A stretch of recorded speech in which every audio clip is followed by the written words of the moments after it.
We're back with more Baking with Benson and Voss. Hey! Absolutely.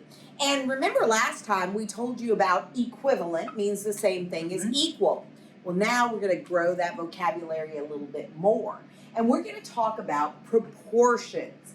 And this says a proportion states that two ratios are equivalent. So if something is proportional, it's the same thing as being equivalent, which is the same thing as being equal. Just another word. Absolutely. And if you're wondering why there are so many words to say these things, it's because mathematicians are very smart. So we have to keep up with the English people and learn words. Just know that's how it works. So we're going to just do a quick review of the stuff that we did last time.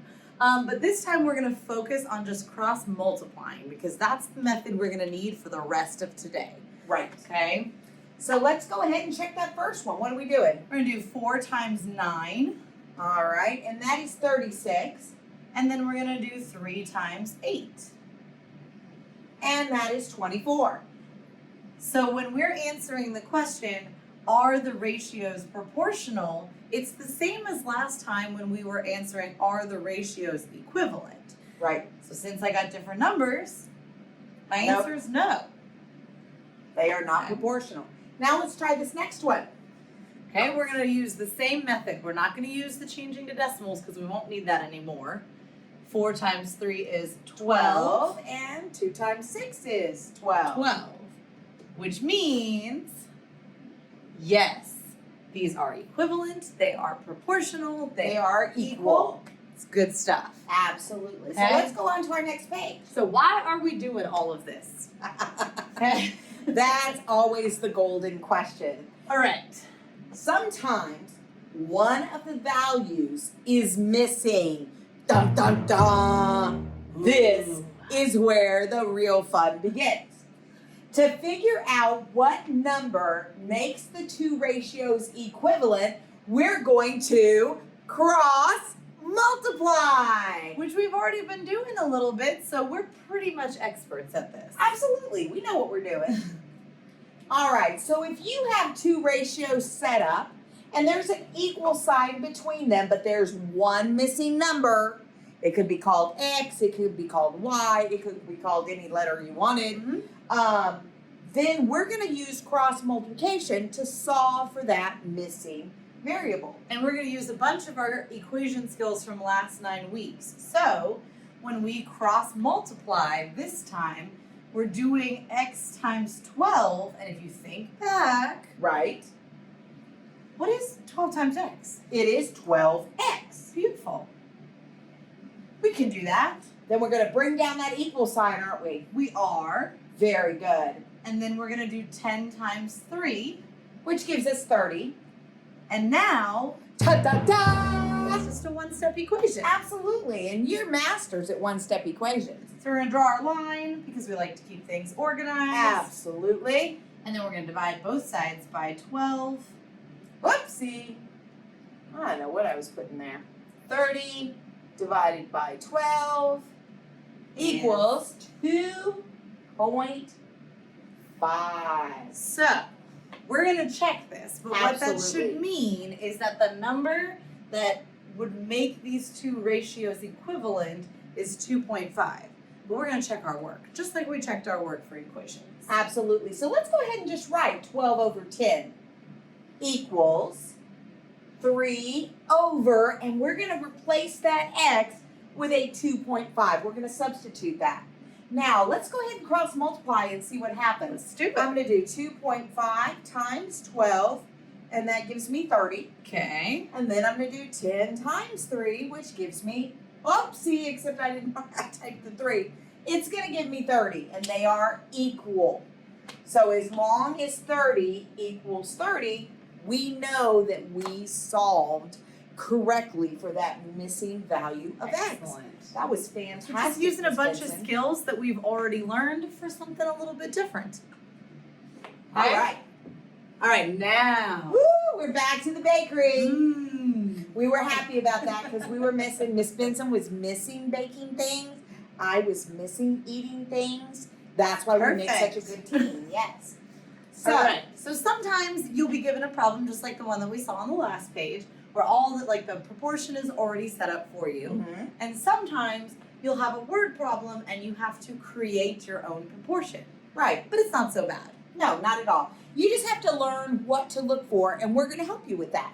Okay. So, these word problems we call unit over unit equals unit over unit. And what that means is that we're comparing a unit and a unit with the same unit on top and the same unit on bottom. So let's read this and see what happens. So this one says, at the bakery, 6 cupcakes costs $9.50. How much will it cost to buy 9 cupcakes? So to figure out what your units are, you've got to figure out what 2 things you're comparing in this problem. Right. Okay, so here we're comparing 6 cupcakes. How many cupcakes you can get for how much money? Okay. Okay, so our units are cupcakes and dollars or money. Okay, so we have to be careful to keep them in their places. So we put cupcakes over dollars, and we're going to do the same thing when we start plugging in numbers. So let's start with 6 cupcakes. So since it's cupcakes, it's going to go on the top. And those 6 cupcakes cost $9.50. And since dollars is on the bottom, we're going to put $9.50 on the bottom. All right, so we've got a great start. Let's keep going. How much will it cost? That sounds like a question, like we don't know. Mm-hmm. So we're going to have to put in an X under cost. Where's the cost? The cost would be down here where money is. Right. And they're saying, how much will it cost to buy 9 cupcakes? So this time, 9 cupcakes. yes, so the 9 goes on top. Because that's where cupcakes is. So even if you weren't sure Mhm. about putting the X here, once you fill in the 9 cupcakes, the spot that's left over is where your X goes. Absolutely. So, Okay. Let's grab a different color and let's solve. okay, let's do it. What is X times 6? Just 6X. That is exactly what it is. And what is 9.50 times 9? Great question. It is 85.5. Oops, that's okay. I got it. 0.5. There Okay. you go. Then we're going to solve Absolutely our we are. one-step equation. And we're going to divide by 6. And that gives us $14.25 because we were dealing with money. Said the key. Since Yes. our missing number was dollars, this is money. Absolutely. So to buy 9 cupcakes, it would cost $14.25. Can I say that those cupcakes better be really good? Oh, they are. 'Cause Because they're very fancy. Very fancy cupcakes? Very good because they're very expensive cupcakes. Okay, let's go. All right, y'all are going to do a problem, and we're going to help you set this one up so that you can get started on the right foot. It says, All right. A recipe calls for 3 cups of flour and 4 eggs. I think we're going to know what our units are I think now. we do too. So we're talking going to say about flour, flour and eggs. So you write that down every time. That way you don't make any mistakes. All right? And after you write that, you can put a semicolon. That way you know it's separate from your math work. All right. Now that we've set up the words for you, you go ahead, fill in your numbers, and solve. All right? And we'll come back and see how you're doing.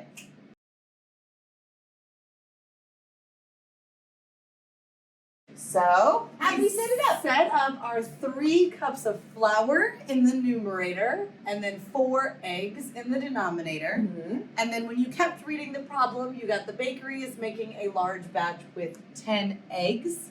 And eggs is in the bottom. So we put 10 in the bottom and X is on the top. And from there, we just went ahead and solved that equation. So we took 10 times 3 was 30.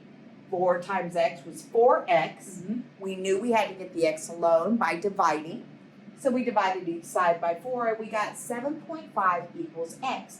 But what did we have to remember about that 7.5? Well, we need the units. And if we reread the question, it says, how many cups of flour? Also, our X was on cups of flour. So our units are Cups of cups flour. of flour. Very good. Okay, All so right. we've got one more Absolutely. There it is. right here for y'all to try. Okay. And then We'll come back and check. see how you did. All right. Good luck. Take your time.